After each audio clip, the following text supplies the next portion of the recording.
No, you definitely went there soon. I didn't know that you was going to a performance. Yeah, like that. I didn't really know about what you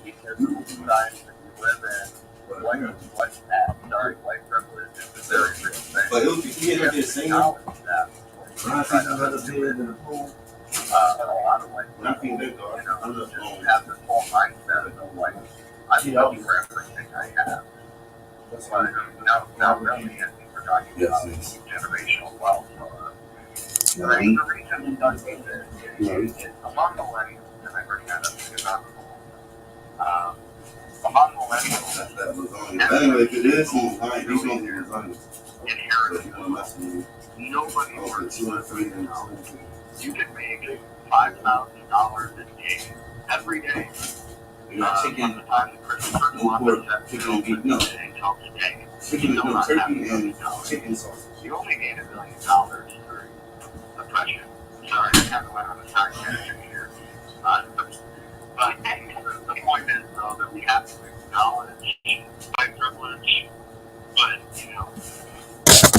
obviously we're hoping to see a more equitable world where white privilege doesn't exist. Sheesh. Right. Yeah. So now in this country, how many chapters are there of the White Panthers?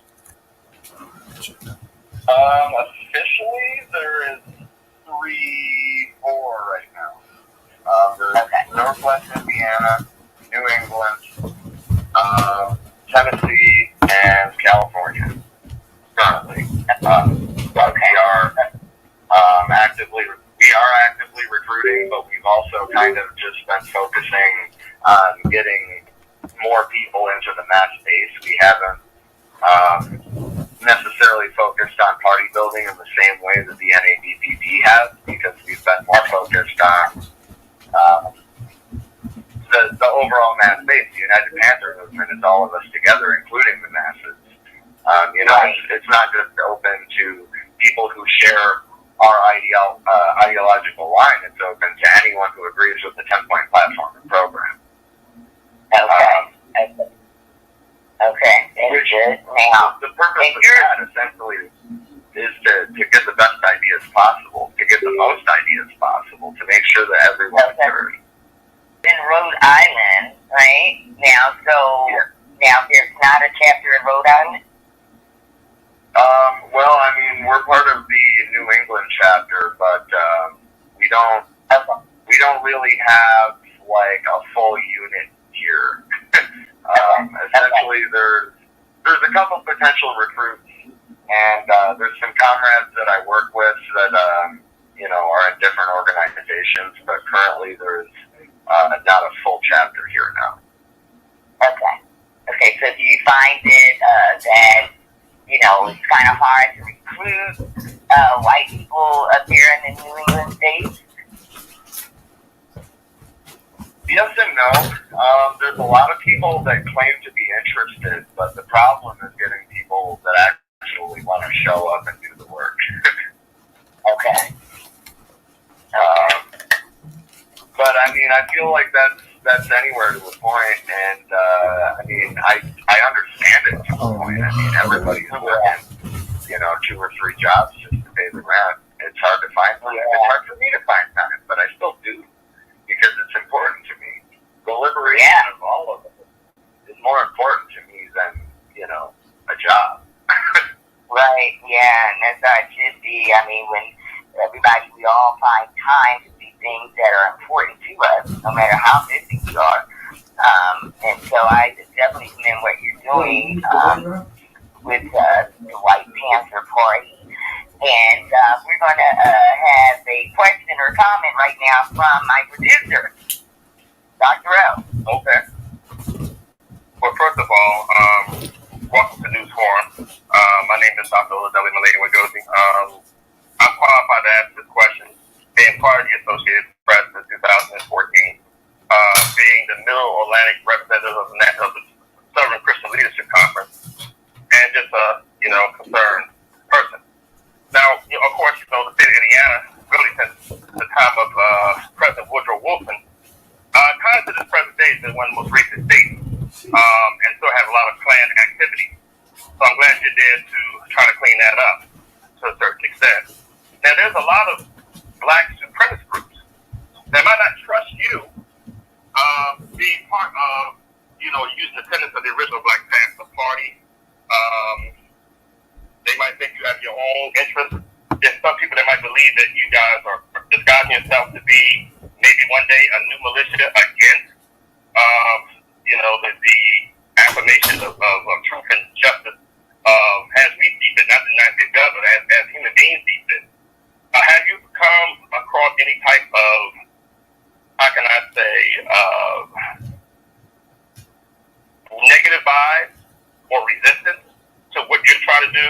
Because, like I said, you definitely sound very, very, very not only intriguing, but you sound sincere. And I'm going to leave the question out there for you. I'm not going to answer your and look and see go over with the process. I am a better journalist. No, that's totally understandable. And before, I'm going to have to ask you to repeat the question, but before that, I want to preface this whole thing with I would not blame any sort of black nationalist group for being skeptical of the White Panther Party. I would say that I'm not sure if you're referring to like from the white community or from like communities of color, whether they're black or indigenous. The answer is yes across the board.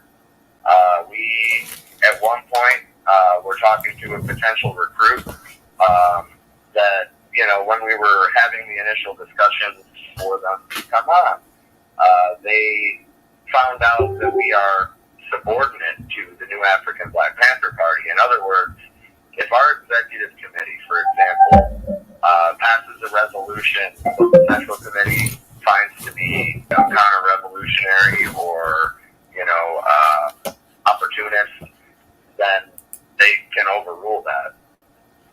So that's a safeguard that's built in structure to help prevent that. But obviously, it takes when that got brought up in the onboarding, it was like, oh, I'm expected to submit to black leadership, and it was like, I think we're done here, Right.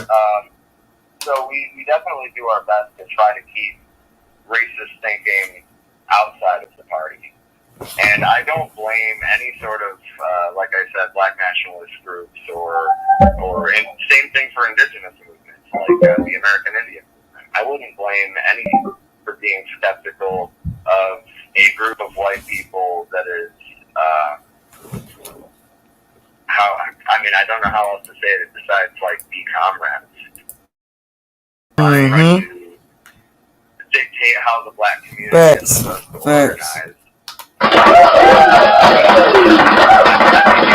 Essentially, we want to help Chairman Shaka and his comrades. We don't want to be a hindrance in any way. Well, the question, is that reiterate the question, was a lot of times what I read is people are afraid that you might be covert Klan, trying to get into to understand what's going on, the information of the Black Panther Party. So, because a lot of militias are there in Indiana, and of course I want to clarify something you said, that it's not American I, they are Native Americans. We will make sure that the language is clear. But however, there's a little bit of, frailty in the mind of true intellectual stimuli when it comes down to the freedom of our people. Of course, starting from the people who built the land, Africans who are still struggling, since they died for capture. So basically, people are kind of skeptical, and some of them are straight out saying that, you guys shouldn't even exist, because it's almost like a Tuskegee experiment type of thought process. Why are you here now? And especially coming from Indiana, which again, I told you, one of the racist states in the Union, a lot of people don't even know that. But you go some places in Indiana, it's just like going down in Mississippi. It's really, really egregious there in the state of Indiana. Especially for, black people. It's almost like you got to be almost in Indianapolis. And people outside of Indianapolis, let me explain that to you. And I'm going to take too much of the show, but I love this format and this forum. There are students that are told, when they go to the University of Indiana at Bloomington, don't go off that campus. Careful the surrounding areas, careful the surrounding country areas, because you can get yourself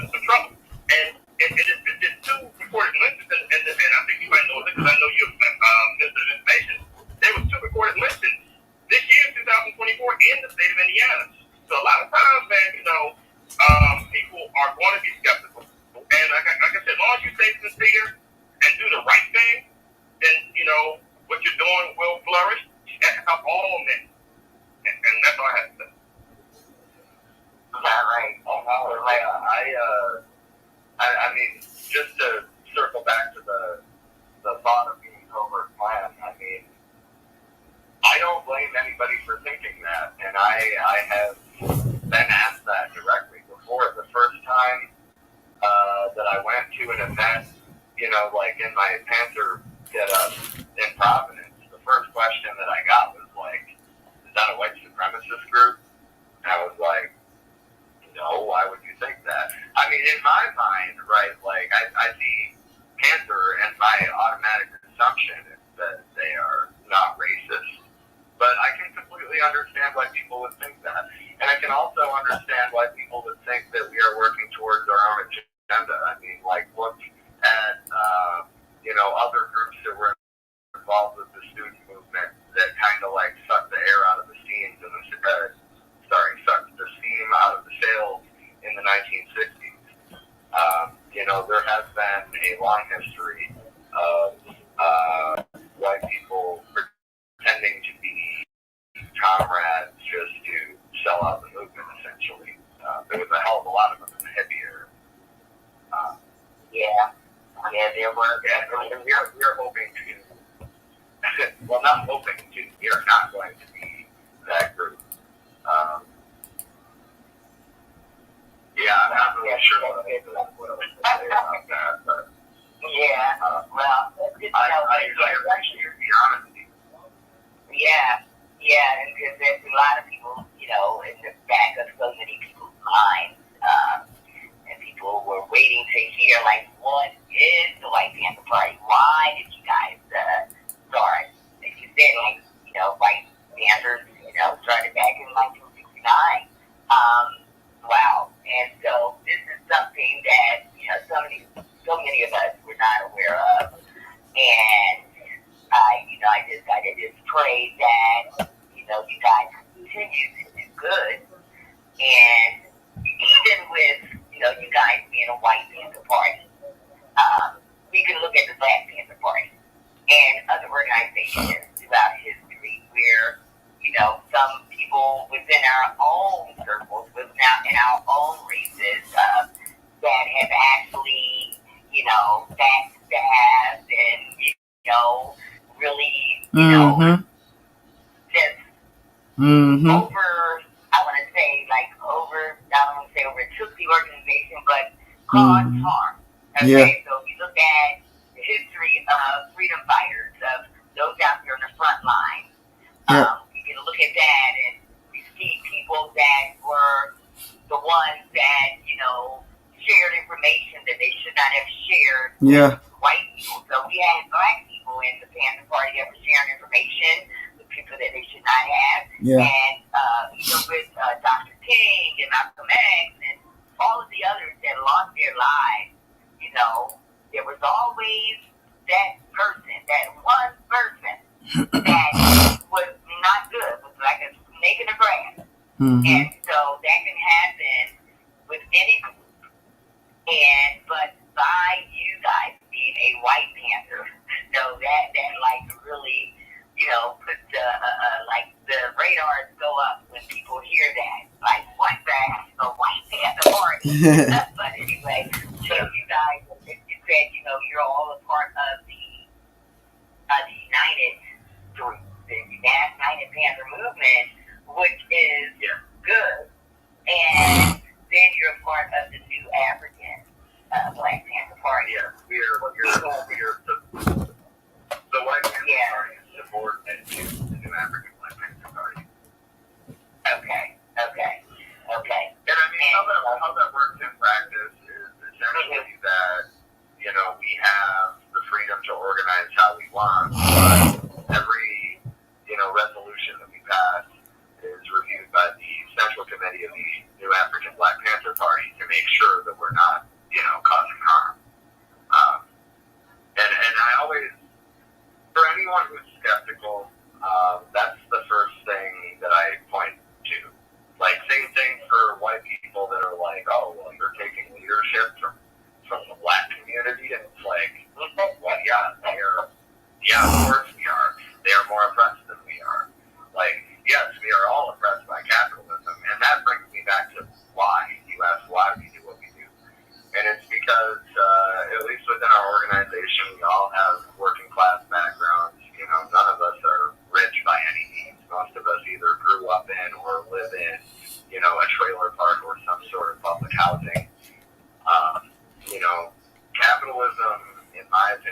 is the primary contradiction in our society.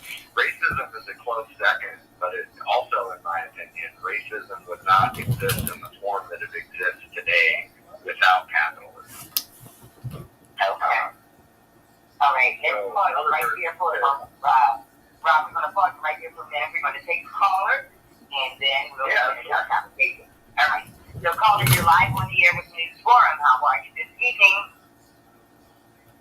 Yo, this is Clever one half of the Bulls Brothers, representing from the fully shot of Philadelphia, where a family of 4 people can eat off the platter from the days off. So, was good. All right. Everything's all good and shaking like chicken. Hell no, I don't eat it. But anyway, what's up, Cliff? Oh, yeah, how you doing this evening? You know what I'm saying? Everything is lovely. And, shout out to your guests, you know what I'm saying, from the White Castle Party, you know what I'm saying? What's your name this evening, sir? I forgot your names. I'll get the name. Rob. Rob, what's good, Rob? You know what I'm saying? This is Clever one half of the Bulls Brothers out here. Hang a lot. You know what I'm saying?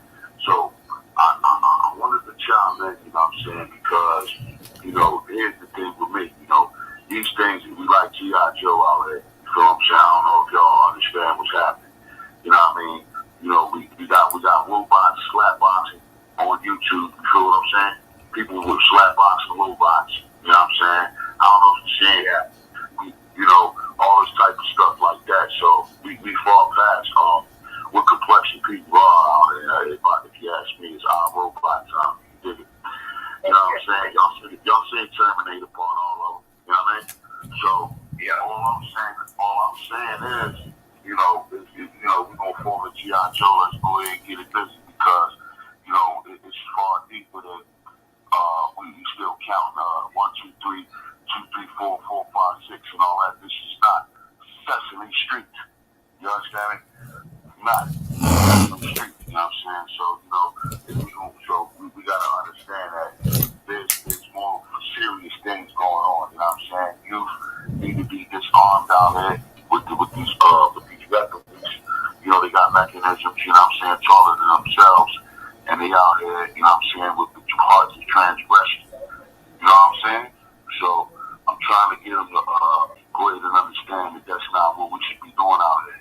And it's going to kind of up the community as far as whatever the party consists of.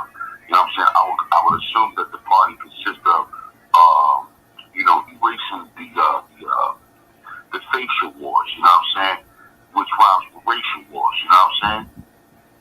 I would think that would be the subject matter, and more kind of aimed at the evil in which we face out here. You know what I'm saying? So, you know, that's you know, I'm just trying to get those things situated. Now, I have a question here. As far as the White Panther Party, you know what I mean? What exactly is the cultivation and aim behind it? You know what I'm saying? Like, what is the criteria goal? You know, as far as, you know what I'm saying, I know you said that you were assisting and aiding a scholar there or whoever. Who did you say you were assisting and aiding? Someone that you said, someone I believe that may be speaking. I was saying that I've been doing a lot of work on the education committee with the UPN, the United Nations Movement. Oh, yeah. I'm referring in that case to our political education programs. Actually, the Secretary of Education of the UPN, which, like I said before, that's the mass base that's open to everyone, essentially. The Secretary of Education is working on building a curriculum for a non-whitewashed version of history. And I know that's funny to hear coming from a white man's mouth, but I'm not the one putting together that curriculum. But the point is that to understand how we should move forward, we need to understand how we got here and what tactics or I guess really that's it. What tactics we can use to build political, social, economic economic power. And when I say political power, I'm not talking about running for office or things like that. I'm talking about how does the community interact? Who takes care of the community? The point is that it shouldn't be some people up on Capitol Hill. It should be the people in the community. So I guess, like, in terms of what we're trying to do, what the aim is that we want to agitate the white community into supporting revolutionary movements in general. Palestine is a good example, right now, but also African liberation struggles, indigenous liberation struggles in like Australia and New Zealand, as well as North and South America.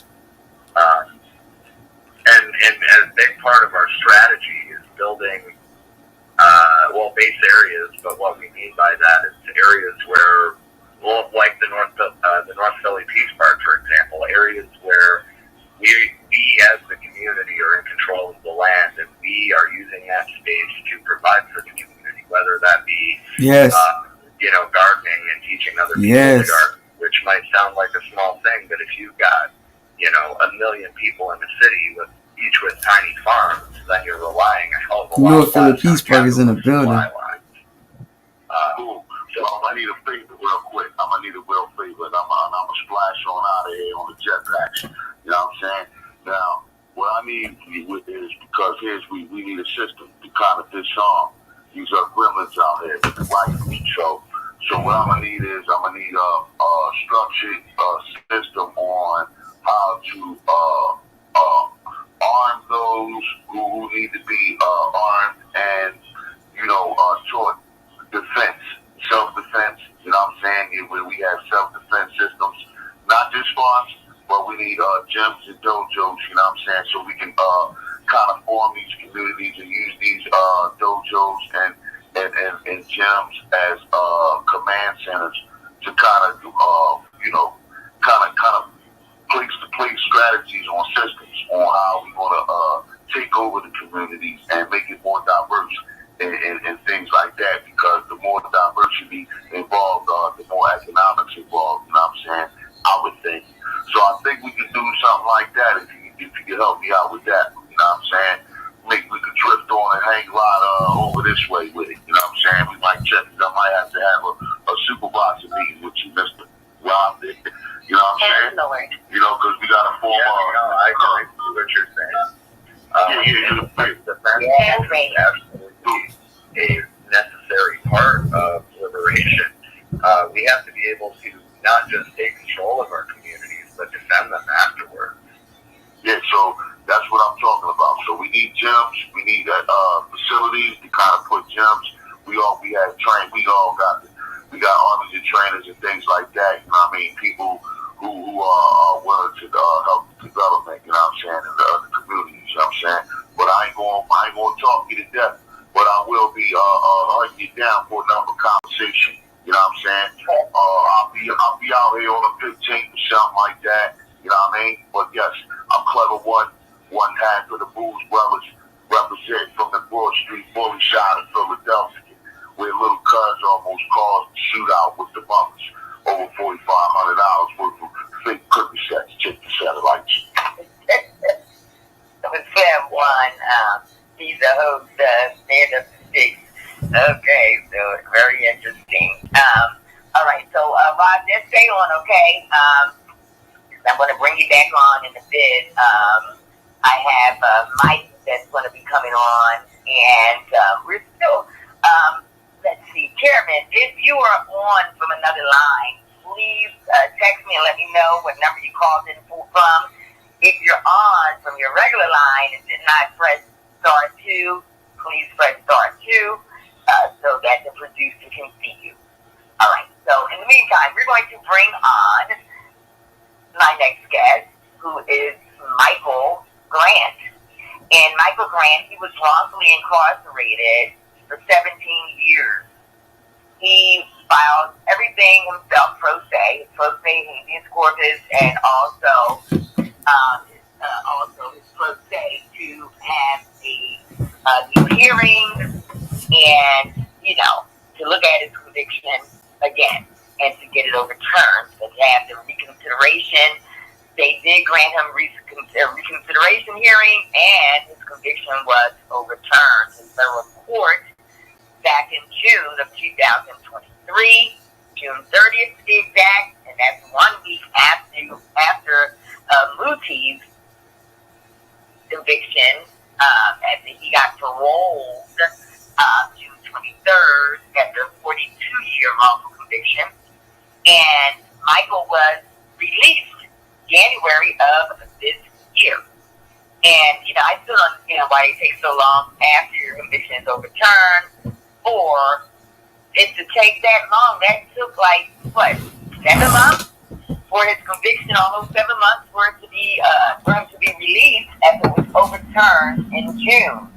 So that's crazy. After it was overturned, they should have immediately released him, but it doesn't work like that, which is just so crazy. Sometimes they will release people sooner, and I guess it depends on the prison or what have you, or how fast the paperwork is in or something. But we're so glad that Michael is home. So he's only been home now for a few months. It's the month of May, so he's been home now for 4 months, almost 4 months, and we want to welcome him to the show tonight. Michael, how are you this evening? And again, welcome home. Thank you, and thank you for allowing me on your show. I'm feeling pretty good. How about you? I am great, thank you. So, let's talk. I'm going to have you as a guest where you can tell your full story. But tonight, my question to you, okay, so the show tonight, we're talking about mayhem, worldwide mayhem. And we're talking about freedom, justice, and liberation. For freedom, justice, and liberty and justice for all. And, it says in our thing that we had to say every day in school and things like that. But, do you think that this country will ever experience true freedom, liberty, and justice? Is it near, or is it just totally far from here? What are your thoughts on that first? I want to get your thoughts on that. I can only say that I hope that this wouldn't happen, but to me it just seems like it would be impossible to build something straight on a crooked foundation. Okay, so the foundation is crooked here, and, it definitely is. And can you elaborate on that? What makes the foundation unstable? As one of your guests spoke about earlier, that this country was essentially built on a supremacist platform, and at every point you can see that there's just so many things that are set against minorities, against the impoverished. In almost every aspect, I can't really even do it justice to speak about it, but essentially, like I say, I hope that there's some type of way to repair it. I'm just not aware of a way. Okay. Yeah, it's been like this forever, and of course, it was designed to be this way, unfortunately. But when we look at liberty, we look at justice, we look at equality, we look at freedom, and all those things this country is lacking. But yes, this country is supposed to be home of the free, land of the brave, land of the free, and home of the brave. That's what it's supposed to be, but it's definitely not. Now, with you, okay, so you were in prison for 17 years for a crime you did not commit, and wrongful convictions are happening on a daily basis. Now people are being exonerated more than ever before. And so for you just being home now for 4 months, tell us how has that been for you? Coming out and coming home, was it hard? Is it still hard for you to actually adjust to things that are happening here in the city of Philadelphia, in the state of Pennsylvania? Tell us about that. I have a pretty good support system with my family and my friends, and so they try to help me as much as possible to adjust. And I consider myself to be a pretty resourceful person. With that being said, it's really a shock every day. From the state of crime in the city to the mixed messages that are being propagated to the youth. Just driving through the neighborhoods and seeing dilapidated houses,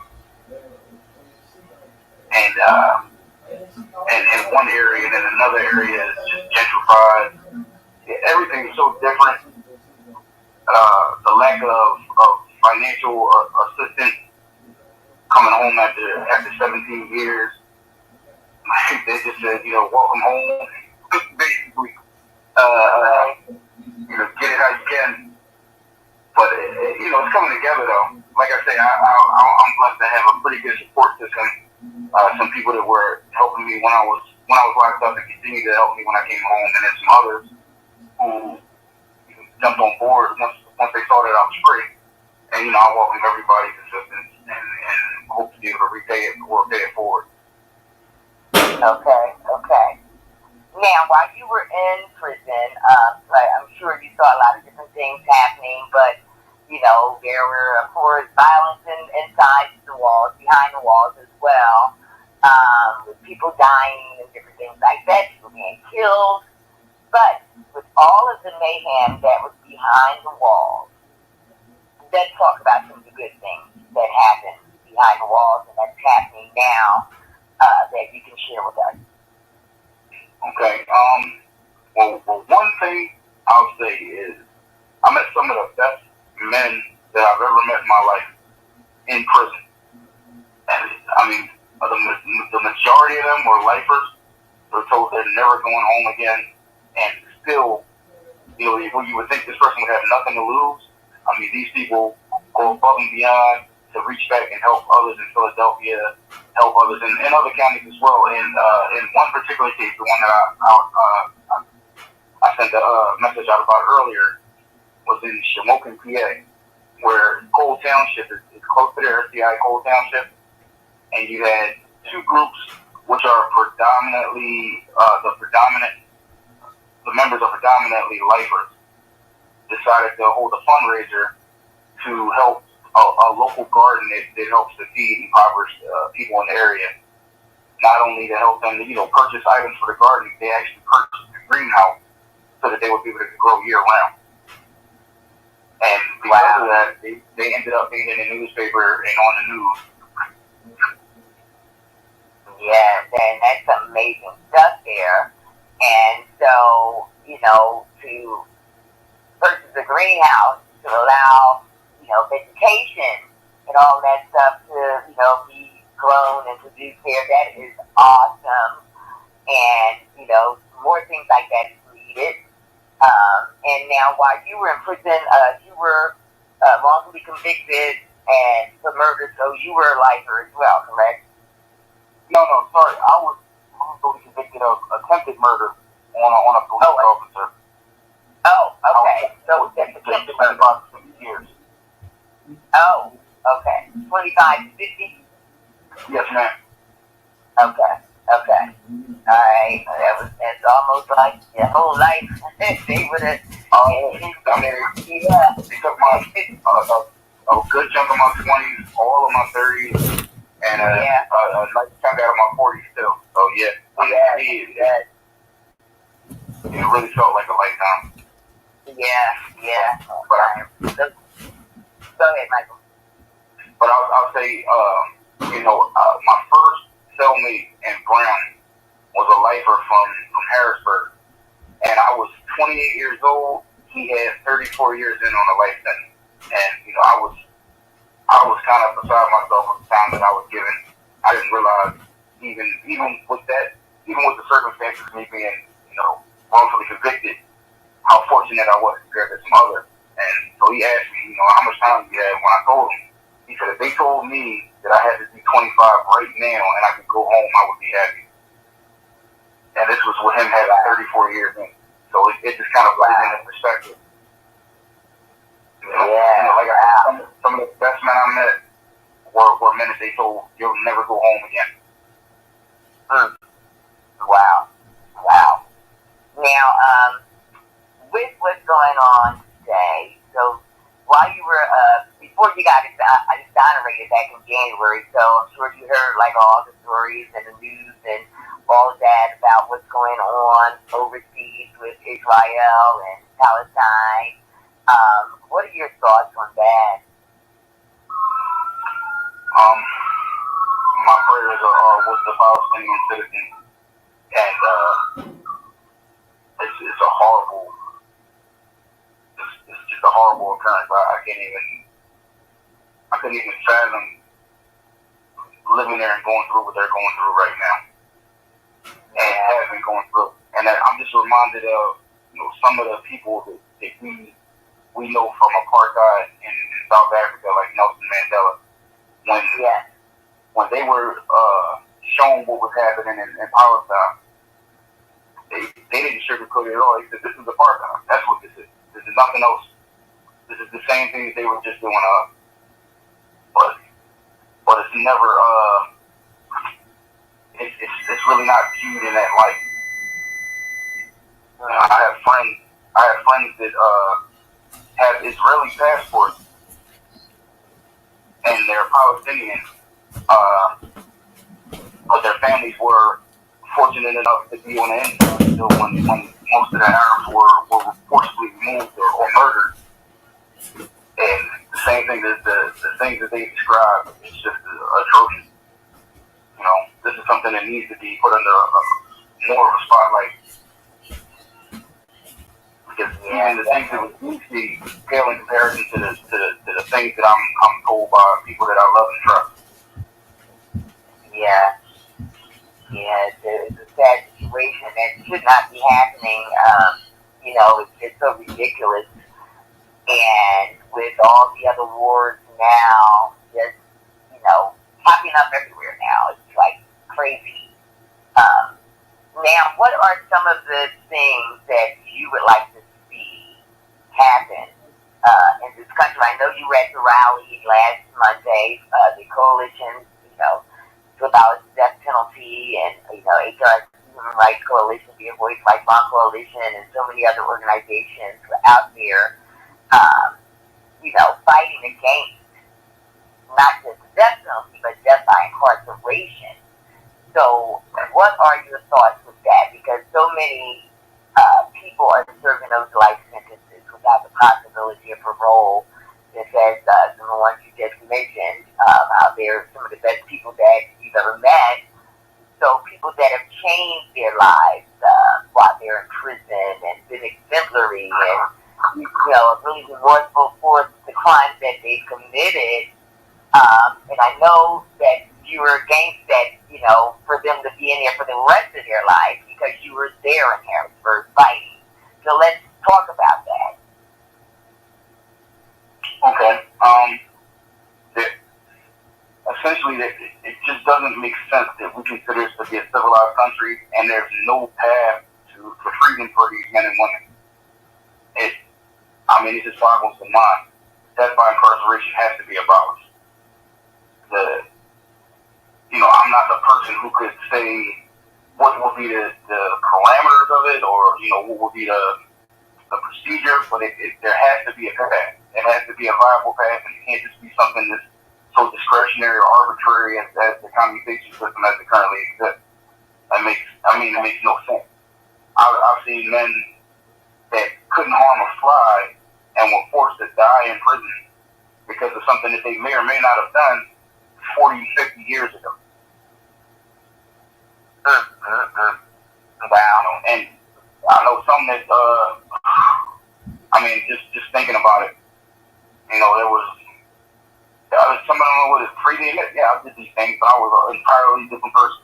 I met some that I had no idea who they were and knew everything about the crime that they had done, but I had no idea that's that guy because it just changed that much. Wow. But without that being seen and understood, how could you say everybody in any of these situations has to die in prison in order for us to be safe. It doesn't make sense. Right. And it's like really crazy.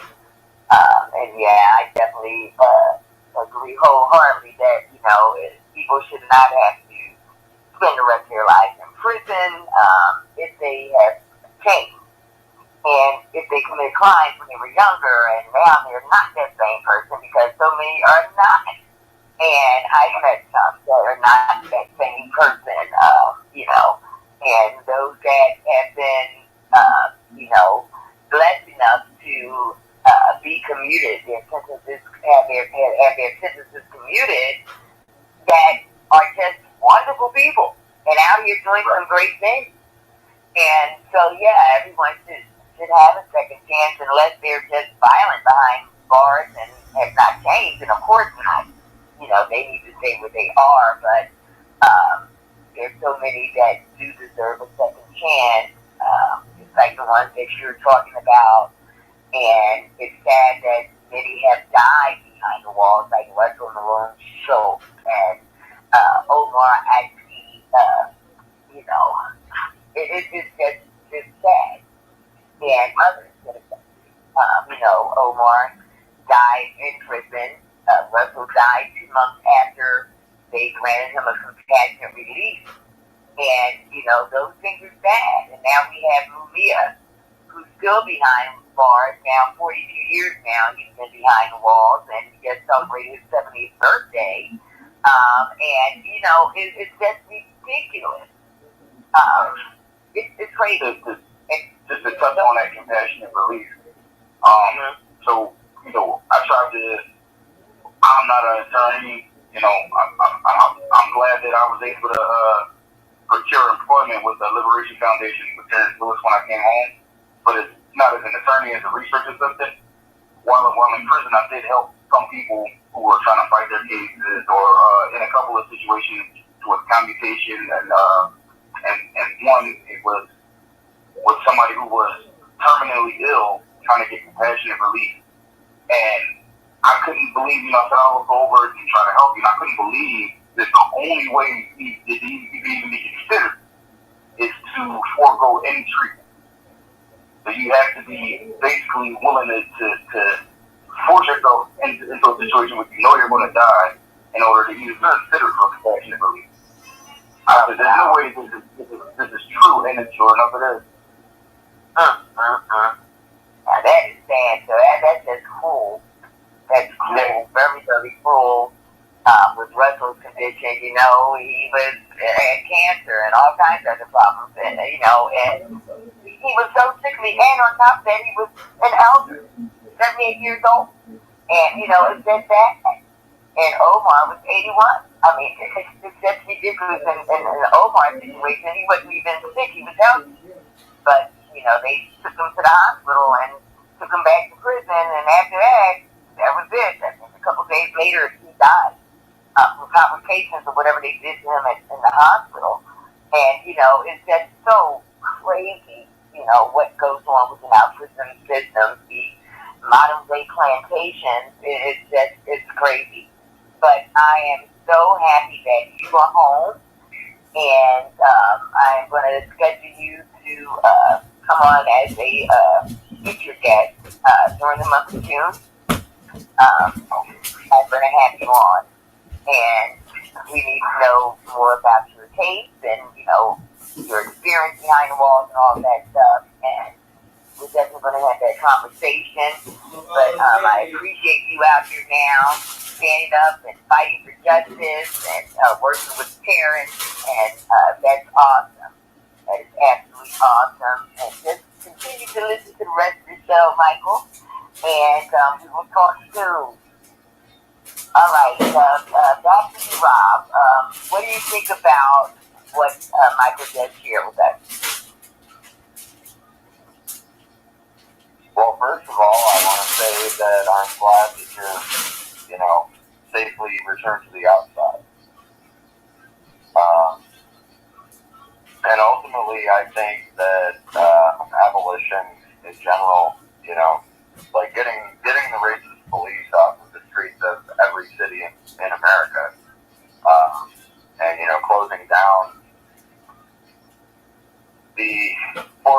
profit prison industrial complex is, I think, essential to our liberation. In fact, is Sherman Shaka on this call? I don't think we see him. So I don't see him. We don't see him on the call. I don't know if something happened to him or something because he was excited to be coming on. So, I just talked to him earlier today and was excited. Yeah. What I was going to suggest was that your name was Michael, right? Yeah, his name's Michael. Michael, okay. Yeah, I was going to suggest that you reach out to Chairman Shaka. Obviously the New African Black Panther Party was born in a prison cell.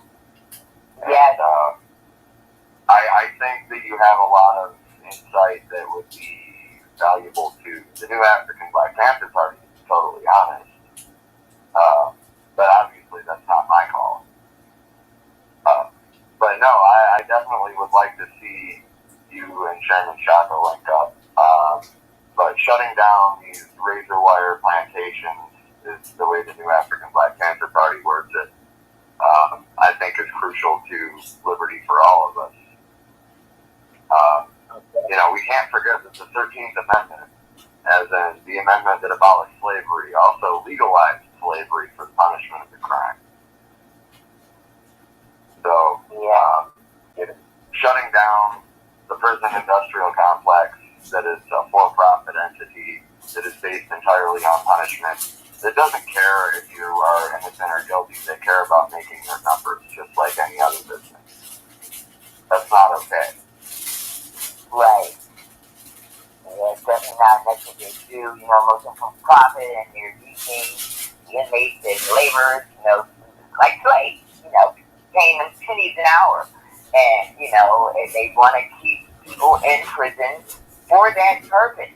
And the amount of money they're getting per year for these inmates, like in Pennsylvania, they get about $60,000 per year per inmate.